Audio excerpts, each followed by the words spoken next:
Hello everyone. In this video, we will learn how to change the site logo, mobile logo, and favicon. We will be updating this site logo, which is displayed on the website for tablet and desktop view devices. We will also be updating this mobile logo, which is displayed on the website for mobile view devices. We have already logged in as an admin.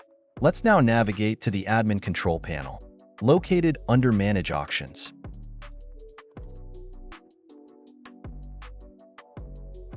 Step 1. Change site logo. In the admin control panel, click on Site Logo located under Site Preferences. Click on the Select Logo Image File button and upload the logo. Now, we can see the logo is updated on homepage. Step 2. Change mobile logo. Under Site Preferences, click on Mobile Logo. And then click on the Select Logo Image File button to upload the mobile logo.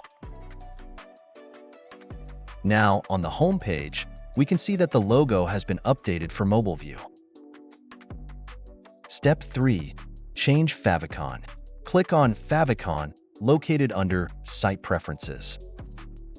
Click on the Select Favicon File button and upload the icon. Now we can see the favicon has been updated.